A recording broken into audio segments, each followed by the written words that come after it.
And I'm super psyched to hopefully get the slides working and talk to you all for a couple minutes about how we can demystify. Oh, we got slides! Thank you so much to the team. You guys are awesome. Okay, so this is my face. And again, what we're going to do today, we're going to make decentralization less scary.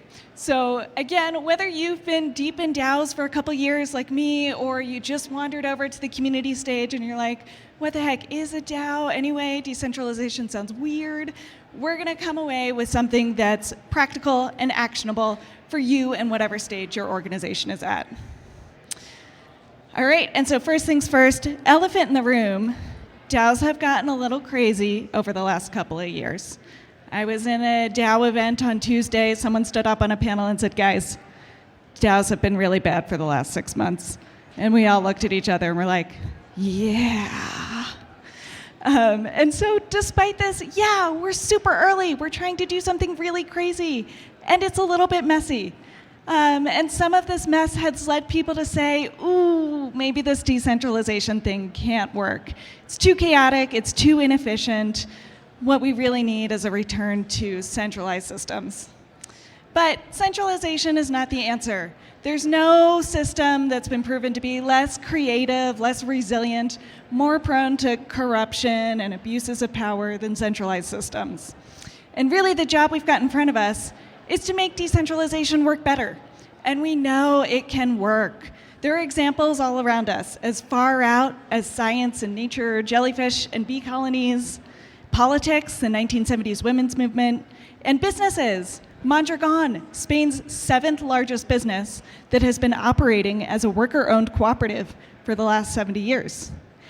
And household names, Patagonia, Bob's Red Mill, taking major strides towards decentralization in their organization and management practices.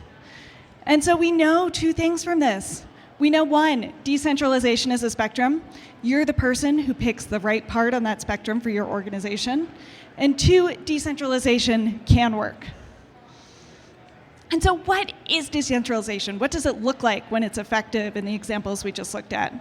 Effective decentralization separates ownership and control. So in centralized systems, you've got a small group or even one individual who both owns and controls the majority of the organization.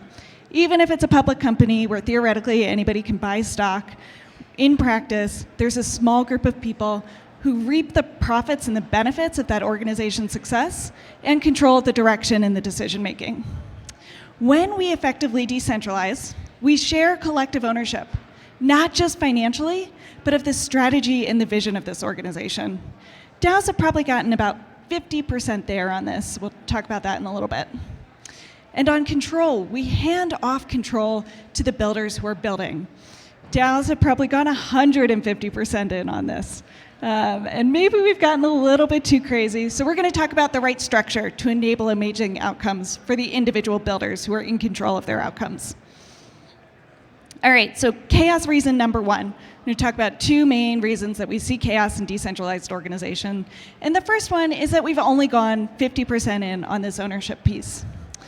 We see this show up in DAOs. For example, I worked in a DeFi DAO where half of the contributors thought that we were building products for whales, half of them thought we were building for retail, and then there were a couple people who were like, oh no, we're building for institutions. And so you can see how this creates a little bit of dissonance, a little bit of misalignment, and actually a whole lot of chaos and bad decisions. And so the way that we lead forward with this is we build a collective vision for our decentralized organization. The bar for a vision in a decentralized organization is actually a lot higher than we see in centralized organizations. We're used to a leader kind of coming down from on high, and they say something like super inspirational and a little bit vague, like, we're going to give the world a Coke. Amazing, great, how do I use that to make decisions? When we're in decentralized organizations, we create visions that have 3 parts. First is a future state. What's the world going to look like if we're successful? What are our motivations for changing the world? The second is our target community. Again, who are we building for? Is it the whales, the retail, the institutions? We've all got to agree, we've got to name them, we've got to know them, and we've got to integrate them into all of our practices and decision making. Third, and finally, is how we win. What are our competitive advantages? What are the values, the behaviors, and the opportunities that we continue to invest in order to succeed? I want to give you guys a quick example of how we brought this to life in MetricsDAO. So MetricsDAO, again, on-demand analytics service DAO.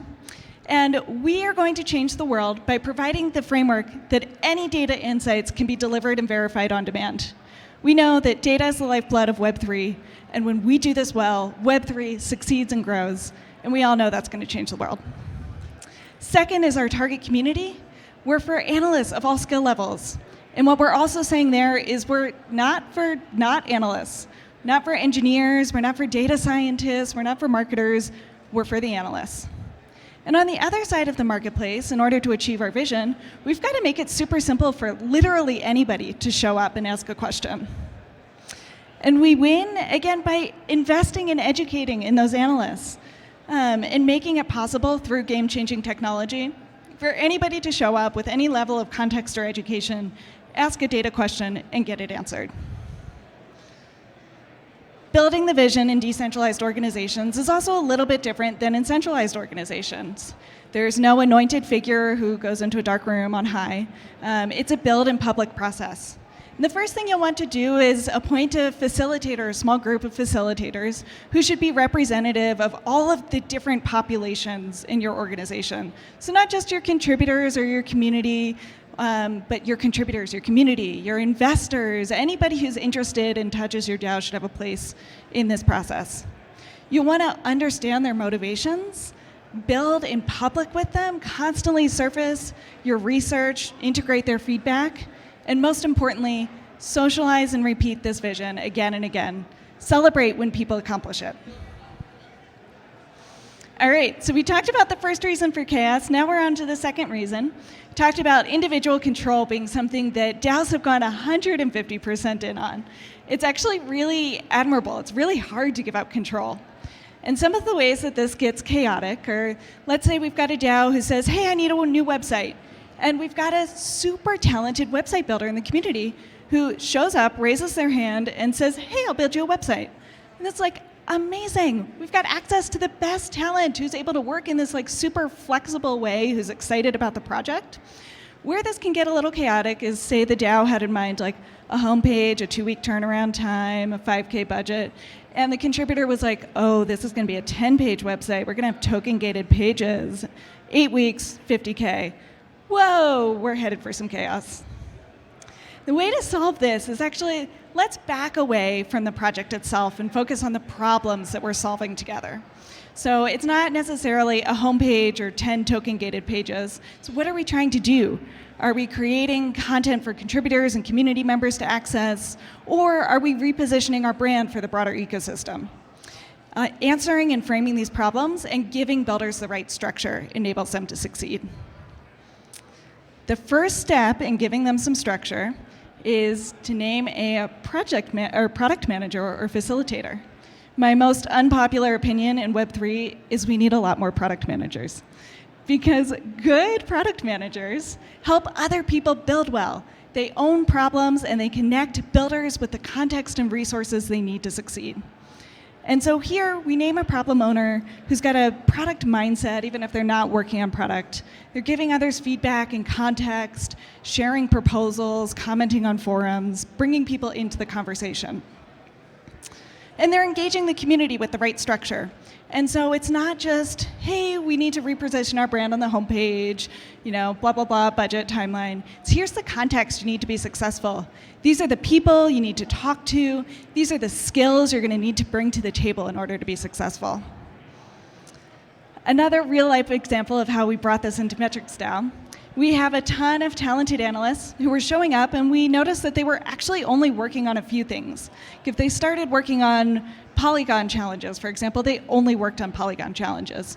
We're like, hey, we have so many cool data challenges across so many different blockchains and protocols. What's going on here? So the first thing we did is we asked 2 facilitators, amazing people, Aaron and Vida, up on the screen and said, can you go figure out what's going on here? they came back and said, hey, there's actually a huge learning curve for these analysts.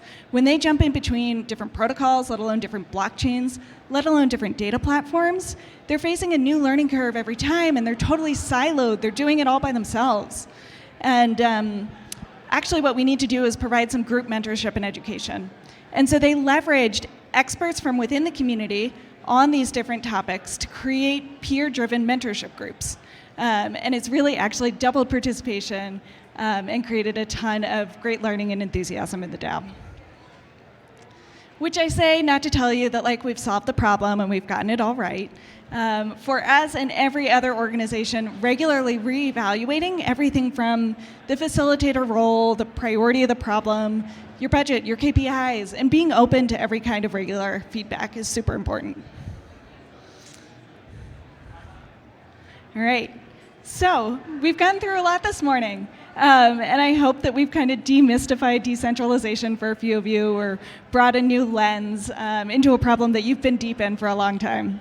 So first things first, if you walk away with nothing else, whether you've been deep in DAOs for 2 years or you just heard the word yesterday, I want us to understand decentralization can work.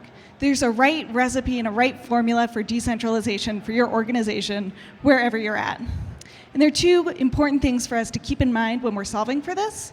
One is that collective vision, all on the same page. We've got to build it, say it, live it, reward it. Two is setting the right structure of expectations for setting up the right forms of individual control. And with that, let's go forth and decentralize. We've got a ton of amazing talks up today, and I think we're out of time. We are out of time.